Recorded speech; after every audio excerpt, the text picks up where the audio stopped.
Hi friends, welcome to our channel. இன்றைக்கி நம்மளோட சேனலில் ஹோட்டல் ஸ்டைல் கேஎஃப்சி சிக்கன் எப்படி செய்கிறதுன்னு பார்க்க போகிறோம். அதுக்கு நான் தைஸ் அண்ட் விங்ஸ் பீசஸாக எடுத்திருக்கேன். வாங்கி நல்லா க்ளீன் பண்ணிவிட்டு கட் பண்ணி வச்சுருக்கேன். இதுக்கான மசாலா வந்துட்டு ஒரு 2 ஸ்பூன் மிளகாத்தூள், 2 ஸ்பூன் பெப்பரு, கொஞ்சமாக சால்ட்டு போட்டுட்டு இந்த சிக்கனை நல்லா மேரினேட் பண்ணிக்கலாம்.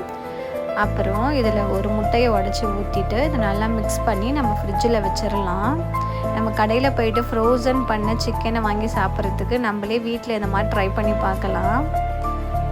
நாங்கள் ட்ரை பண்ணியிருந்தோம், ரொம்ப சூப்பராக.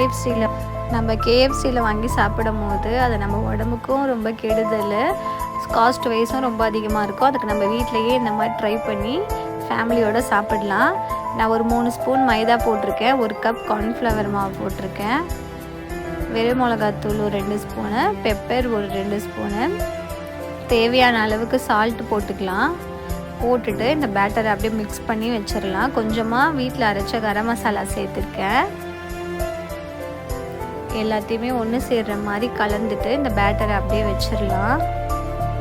கடாயை சூடு பண்ணிவிட்டு 1 லிட்டர் எண்ணெய் ஊற்றிக்கலாம். எண்ணெய் நல்லா சூடாகட்டும்.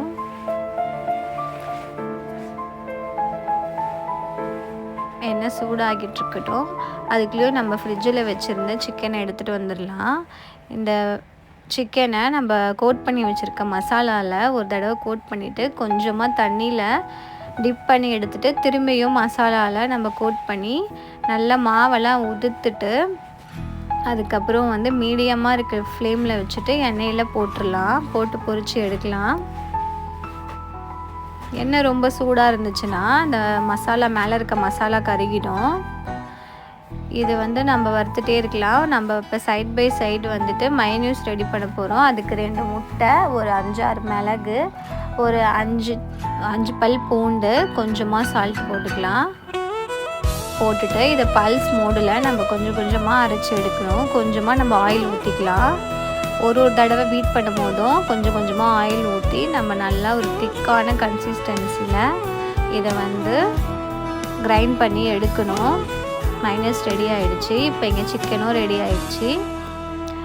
ஹோட்டலில் சாப்பிட்ற மாதிரி மொறு மொறுன்னு ரொம்ப சூப்பராக வந்துருந்துச்சு. மசாலா எதுவுமே உதிரவே இல்லை, ரொம்ப சூப்பராக வந்துருந்துச்சு.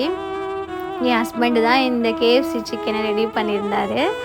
அவருக்கு ஒரு பெரிய தேங்க்ஸ் சொல்லிக்கலாம். ரொம்ப சூப்பராக இருந்துச்சு. நாங்களும் இப்போ இதை டேஸ்ட் பண்ண போகிறோம். மைனஸும் நம்ம வீட்டில் ரெடி பண்ணிக்கலாம். நம்மளுக்கு ரொம்ப ஹெல்த்தியாக இருக்கும். நீங்களும் வீட்டில் ட்ரை பண்ணுங்கள். பாய்.